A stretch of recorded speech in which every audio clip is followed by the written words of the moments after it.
बिस्मिल्लाहिर्रहमानिर्रहीम। स्टूडेंट्स अस्सलाम वालेकुम। उम्मीद है आप सब लोग खैरियत से होंगे। तो हाजिर हैं एक नई असाइनमेंट के साथ जिसका सब्जेक्ट है MTH 100 जनरल मैथमेटिक्स, जिसका टाइटल है MTH 100 की ये असाइनमेंट 1 है और इसका सेक्शन इंचार्ज हैं डॉक्टर मोहम्मद यूसुफ साहब। ठीक है, ये उन बच्चों के लिए है जिनके इंचार्ज ये हैं। तो स्टूडेंट्स जो डॉक्टर मोहम्मद यूसुफ के स्टूडेंट्स हैं वही को अपलोड करें। ठीक है, तो असाइनमेंट शुरू करने से पहले आप लोगों से यही रिक्वेस्ट है कि प्लीज़ हमारे चैनल 5 मैथमेटिक्स को सब्सक्राइब करें, लाइक करें, वीडियोस को कमेंट करें। ठीक है, और दोस्तों में लाजमी शेयर करें। ठीक है, हम इतनी एफ़र्ट करके आपके लिए वीडियोस बना रहे हैं और इंशाल्लाह ताला आपसे भी उम्मीद है कि आप इसका रिगार्ड इस सूरत में हमें दे सकते हैं। दूसरा ये है कि अगर किसी को कोई भी गलती कोई नज़र आए, इंसान है, गलती हो सकती है, बाकी अपनी तरफ से क्लियर करते हैं कि हर चीज़ एक्यूरेट हो, तो वो व्हाट्सएप पे मेरा नंबर जो है डिस्क्रिप्शन में दिया होगा वीडियो की, आप वहाँ से मुझसे रब्ता कर सकते हैं। ठीक है, तो ट्राई यही करते हैं कि ठीक हो सारा कुछ। दूसरी ये इल्तमास है कि अपनी असाइनमेंट आप खुद टाइप करें मैथ टाइप पे। ठीक है, इससे आपकी पेपर की मतलब भी होगी तैयारी मैथ टाइप के हवाले से, और दूसरा ये है कि आपको चीज़ें जो हैं वो कंसेप्ट जो है वो भी क्लियर, कंसेप्ट मैं आपको यहाँ पे भी सारे क्लियर करवाऊँगा। मैं सिर्फ आपको असाइनमेंट दिखा के बस वीडियो ख़त्म नहीं करूँगा, बल्कि हर चीज़ का कंसेप्ट जो है ना वो आपको मैं यहाँ पे क्लियर करवा दूँगा। थोड़ी सी वीडियो लंबी भी हो जाए तो परेशान नहीं होना, वीडियो को आपने पूरा देखना है कंसेप्ट्स के लिए। तो चलिए स्टार्ट करते हैं। क्वेश्चन नंबर 1 हमारे पास, तो इसमें जो सिनेरियो है वो ये है कि हमें सेट एक्स दिया गया है कि सेट एक्स जो है उसमें तमाम पॉजिटिव मल्टीपल्स हैं 5 के। सेट एक्स किस पे मुश्तमिल है? All positive multiples of 5। कि इसका क्या मतलब है? इसका मतलब ये है कि जैसे आप बचपन में या छोटी क्लासेस में टेबल नहीं 5 का पढ़ते थे, वो इन्फिनिटी तक है। इसकी अब लिमिट कोई नहीं है, सिर्फ उसने ये बता दिया कि उसमें मल्टीपल ऑफ 5 है, पॉजिटिव मल्टीपल, नेगेटिव नहीं लेने, पॉजिटिव। तो ये 5, 10, 15, 20, 25, 30 एंड सो ऑन, ये इन्फिनिटी तक चलता जाएगा ये सेट, क्योंकि उसने हमें कोई भी इसकी लिमिट नहीं दी कि ये यहाँ पे जाके स्टॉप हो जाएगा। सेट वाई हमारे पास दूसरा दिया हुआ है, उसने कहा है कि इसमें तमाम पॉजिटिव मल्टीपल्स हैं 7 के। मीन्स कि हमने 7 का टेबल पढ़ना है इन्फिनिटी तक, तो हमने 7, 14, 21 एंड सो ऑन, ये आगे कंटिन्यू रहेगा। ये जो लाइंस होती हैं ना लगाई हुई, इसका मतलब है कि ये आगे इन्फिनिटली कंटिन्यू है, इसकी कोई रेंज नहीं है, ये आगे चलता जा रहा है। ठीक है, तो हमने 2 पार्ट्स हैं इस क्वेश्चन के। उम्मीद है आपको सेट्स की समझ आ गई होगी। एक जो है सेट वो 5 का मल्टीपल है, पॉजिटिव मल्टीपल्स ऑफ 5। ठीक है, और दूसरा सेट जो है वो हमारे पास 7 का मल्टीपल है, पॉजिटिव 7 के मल्टीपल्स। ठीक है, वो मैंने यहाँ पे आपको लिख दिए हैं। तो नेक्स्ट हम चलते हैं पार्ट ए पे। उसने कहा है कि आप चेक करके बताएंगे कि क्या जो एक्स है वो वाई का सबसेट है या नहीं है।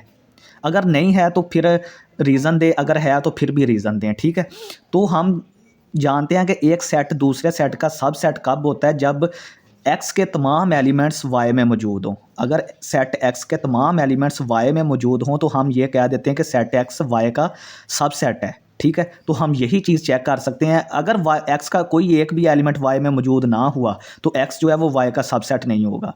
सही है, तो हम इसका आंसर देखते हैं। No, X is not a subset of Y. इसने कहा है कि भाई एक्स जो है वो वाई का सबसेट बिल्कुल भी नहीं है। इसकी रीज़न क्या है? रीज़न ये है कि हमने एक्स से एक एलिमेंट 5 लिया। फ़र्ज़ करें ये पहला एलिमेंट ही हमने ले लिया 5। 5 बिलोंग्स टू एक्स, ये बिलोंग्स टू का सिंपल यानी 5 जो है वो एक्स में है, लेकिन 5 हमें वाई में तो कहीं भी नज़र नहीं आ रहा। ये पहला ही एलिमेंट फेल हो गया, यानी कि 5 हमने लिया था पहला एलिमेंट, वो जो एक्स में था, तो वो तो वाई में निकला ही नहीं है। इसका मतलब ये है कि एक्स जो है वो वाई का सबसेट कभी भी नहीं हो सकता। दूसरे एलिमेंट्स चेक करने की ज़रूरत ही नहीं है हमें, बस एक एलिमेंट हमने लिया और वो ही नहीं मिला एक्स वाई में, तो हमने बस छोड़ दिया कि ये सेट जो है वो एक्स वाई का सबसेट नहीं है। Also Y is not subset of X, और इसका उल्ट भी ट्रू नहीं है, यानी वाई भी जो है वो एक्स का सबसेट नहीं है। क्यों नहीं है? अगर वाई में से हम कोई एक एलिमेंट 7 ले लें, लेट करें, तो वो यहाँ पे कहीं भी 7 नहीं आएगा, 5 के टेबल में 7 कहीं भी नहीं आएगा। तो इसका मतलब है ये भी फॉल्स होगा कि वाई भी जो है वो एक्स का सबसेट नहीं है। नेक्स्ट हमारे पास पार्ट 2 है, पार्ट बी है। इसका हमने X intersection Y find out करना है। दोनों सेट्स का हमारे पास जो इंटरसेक्शन है वो हमने फाइंड आउट करना है। जैसा कि हम जानते हैं कि दोनों इसमें जो एलिमेंट्स आएंगे ना एक्स इंटरसेक्शन वाई में, इसमें वो एलिमेंट्स आएंगे जो ऐसे एलिमेंट्स जिनका 5 और 7 जो है वो बोथ जो होगा हमारे पास मल्टीपल होगा, जिसमें 5 और 7 दोनों मिलेंगे। हमें ऐसे एलिमेंट्स होंगे एक्स इंटरसेक्शन वाई में जिसमें 5 और 7 दोनों एज ए मल्टीपल मिलेंगे। ठीक है, इसका दूसरा क्या मीनिंग है, इसका दूसरा मीनिंग ये है कि हमारे पास ऐसे एलिमेंट्स होंगे जिनका मीन्स के अगर एलसीएम 5 और 7 का हम एलसीएम लेना तो हमारे पास 35 आता है। तो हमारे पास वो एलिमेंट होंगे जिनमें 35 एज ए मल्टीपल होगा, यानी कि 35 का टेबल आप बोल सकते हैं। एक्स इंटरसेक्शन वाई में इंटरसेक्शन में हम कॉमन एलिमेंट्स लेते हैं ना, तो कॉमन अब एक में 5 है और एक में 7 के मल्टीपल्स हैं, तो इनके जो कॉमन होंगे ना वो एलिमेंट्स होंगे जिनमें 5 और 7 दोनों आ रहे होंगे। ठीक है, तो 5 और 7 दोनों का क्या मतलब है कि यानी 5 और 7 ज़रब देंगे तो 35 आ जाएगा, यानी कि हमारे पास ऐसे एलिमेंट्स होंगे जिनमें 35 एज ए फैक्टर आएगा। तो एक्स इंटरसेक्शन वाई हमारे पास किसके बराबर आएगा, ये 35 का टेबल। दूसरे अल्फाज में हम कह सकते हैं 35, 70, 105, 140 ये एलिमेंट्स देखें। 35 में अब 5 भी आता है, 35 को हम इस तरह लिख सकते हैं ना 7 इंटू 5, तो इसमें 7 और 5 दोनों मल्टीपल के तौर पे मौजूद है। 70 को भी हम लिख सकते हैं 12 5 70। ठीक है,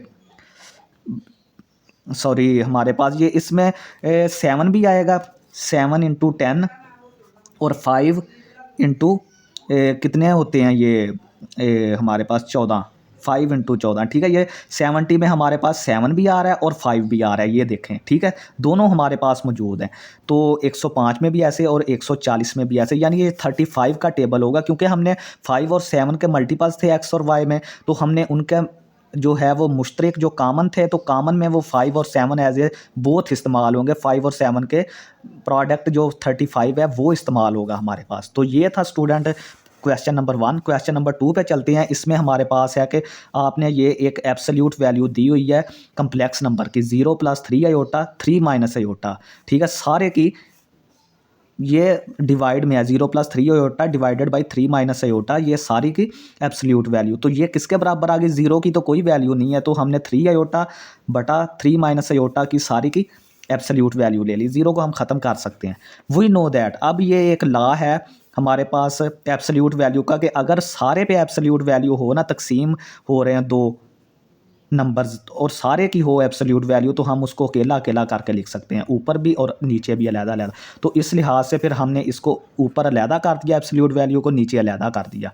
अब हम इनकी अलहदा अलहदा जो है वो एब्सोल्यूट वैल्यू या मॉडुलस फाइंड आउट करेंगे। सबसे पहले ऊपर वाले का करते हैं। कम्प्लेक्स नंबर का मॉडुलस किस तरह फाइंड आउट करते हैं, ये करते हैं x² + y² से। कोई कम्प्लेक्स नंबर अब अगर हमारे पास z है ना, तो उसका मॉडुलस हम इस तरह फाइंड आउट करते हैं, और इसको ऐसे कम्प्लेक्स नंबर z का मॉडुलस इस तरह शो कर देते हैं। और ये फार्मूला है, x यहाँ रियल नंबर है और y रियल पार्ट है, x रियल पार्ट और y इमेजिनरी पार्ट होता है। तो इसका रियल पार्ट तो 0 है, 0² प्लस इमेजिनरी पार्ट 3², तो ये हमारे पास 9√, तो ये 3 के बराबर आ गया। अब हम नीचे वाले का फाइंड आउट करते हैं, 3 - आयोटा, ये हमारे पास 3 का स्क्वायर, रियल पार्ट का स्क्वायर, इमेजिनरी पार्ट हमारे पास -1 का स्क्वायर आ गया, तो ये हमारे पास 9 + 1 दैट इज़ इक्वल टू 10√, आ गया। तो यहाँ से हम अब ये चीज़ दोबारा लिखते हैं नीचे, तो इसकी वैल्यू ऊपर वाले की 3 आई है, नीचे वाले की 10√, आई है, तो हम इसको ये भी लिख सकते हैं। ये क्यों ऐसा क्यों लिखा कि हम नीचे जो बटे में है ना, बटे में स्क्वायर रूट नहीं होना चाहिए, ये असूल है। बटे में स्क्वायर रूट नहीं होना चाहिए, उसको ख़त्म करना होता है। तो वो कैसे करते हैं, 3 × 10, इसको नीचे वाले स्क्वायर रूट से ऊपर नीचे मल्टीप्लाई करते हैं, तो ऊपर बन जाएगा 3 × 10 स्क्वायर रूट, नीचे बन जाएगा 10 स्क्वायर रूट का स्क्वायर। तो ये स्क्वायर कट जाएगा, तो ये आ जाएगा 3 × 10 ओवर हमारे पास 10 आ जाएगा। ठीक है, ये चीज़ आ जाएगी हमारे पास। तो ये था क्वेश्चन नंबर 2। चलते हैं क्वेश्चन नंबर 3 की जानब। गिवन हमारे पास एक फंक्शन है f(x) = 1/x²। हमने इस फंक्शन की डोमेन और रेंज फाइंड आउट करनी है। ठीक है, तो डोमेन के लिए हमारे पास सिंपल सा फार्मूला होता है कि आपने वो हिस्सा नहीं नीचे डालना कि जिसकी वजह से नीचे 0 बन जाए। एक्स की तमाम वैल्यूज़ आप डाल सकते हैं, लेकिन वो वैल्यू नहीं डालनी जिसके नतीजे में यहाँ पे नीचे 0 बन जाए। यही मैंने लिखा है कि द डिनोमिनेटर क्या है, x², कैन नॉट बी 0। आप इसको कभी भी 0, आपने डोमेन के केस में इसको 0 नहीं होने देना। आपने वो हिस्सा नहीं डालना x की वैल्यू का कि वो ये जो चीज़ है वो 0 बन जाए। तो इसका मतलब है कि ये चीज़ 0 कब बनेगी, जब हम इसमें 0 डालेंगे। तो इसका मतलब ये है कि डोमेन में से x जो है वो निकल जाएगा, x जो है वो 0 के बराबर नहीं होना चाहिए यहाँ पे। तो डोमेन हम क्या लिख सकते हैं इसकी, 0 से लेकर -0 नहीं, 0 ये ओपन ब्रैकेट मैंने डाली हुई ना, इसका मतलब है कि 0 शामिल नहीं है। जहाँ पे ओपन ब्रैकेट होगी उसका मतलब है कि ज़ीरो शामिल नहीं है, और इन्फिनिटी प्लस हो माइनस हो उसके साथ हमेशा ओपन ब्रैकेट ही आती है। तो ये इसमें हम कौन कौन से नंबर डाल सकते हैं ज़ीरो के अलावा, ज़ीरो से जितने भी बड़े नंबर, और ज़ीरो से जितने बड़े नंबर प्लस इन्फिनिटी, इन्फिनिटी भी नहीं हम डाल सकते, ये भी आपने, क्योंकि इस पर भी ओपन ब्रैकेट है। तो ज़ीरो से यानी कि आप ज़ीरो के अलावा पॉजिटिव और नेगेटिव हर किस्म के नंबर डाल सकते हैं। दूसरे अल्फाज में आप इसको ये लिख सकते हैं कि सारे रियल नंबर उसमें से आप -0 कर दें, ये इसकी डोमेन हो जाएगी। ठीक है, डोमेन में आपने वो एलिमेंट नहीं डालना कि फंक्शन के नीचे बटे में आपका ज़ीरो बन जाए, तो वो ज़ीरो डालने से ज़ीरो बन रहा था, तो हमने ज़ीरो को इसकी डोमेन से निकाल दिया। इसका मतलब है कि आप सारे रियल नंबर पॉजिटिव नेगेटिव सारे डाल सकते हैं, लेकिन ज़ीरो नहीं डाल सकते। ठीक है, तो सिंस हमारा एक्स स्क्वायर जो है वो ग्रेटर दैन ज़ीरो है। अच्छा जी, अब हमने ये लिखा है कि since x square is always greater than zero. ठीक है, ये चीज़ जो है वो हमेशा ग्रेटर दैन ज़ीरो होनी चाहिए for all values for all values of X except zero.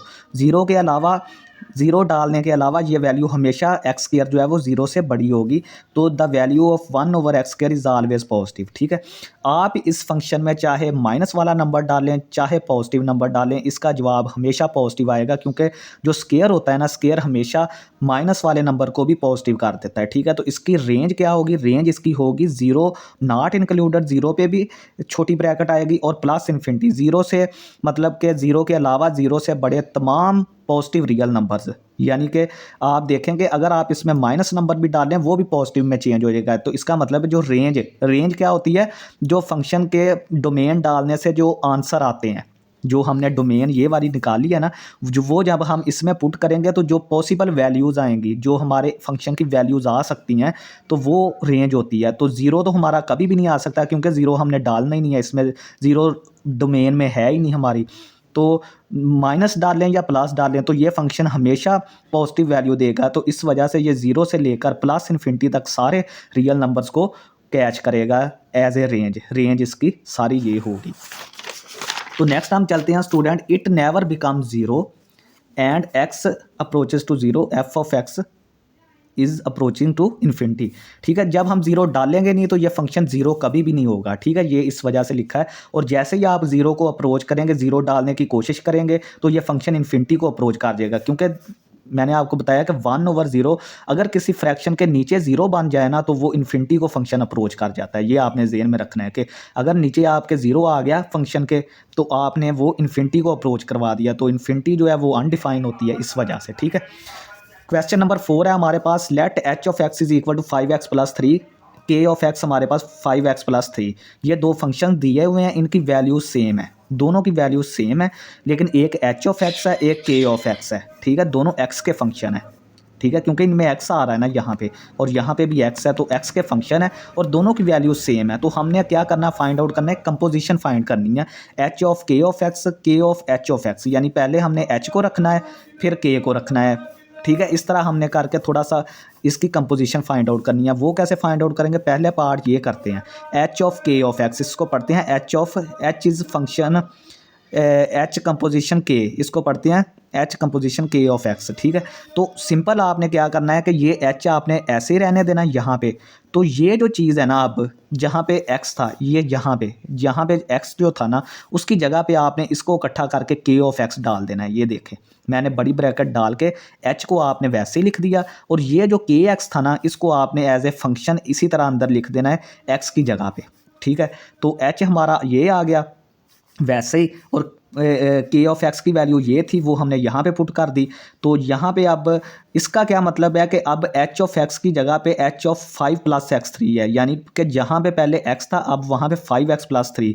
तो फंक्शन में जहाँ जहाँ एच में जहाँ जहाँ x था, आप वहाँ पे ये चीज़ पुट कर दें 5x + 3। तो यहाँ पे हमने 5, ये 5 आ गया, x की जगह पे अब हमने ये पुट करना है, तो ये वाली चीज़ आ गई, +3 7 +3 वैसे ही आ गया। तो ये 5 5 25x प्लस 5 3 15 15 +3 7 वैसे ही आ गया। तो इसको जमा करें, 25x + 18 आ गया ये। अब लेते हैं दूसरा पार्ट हम।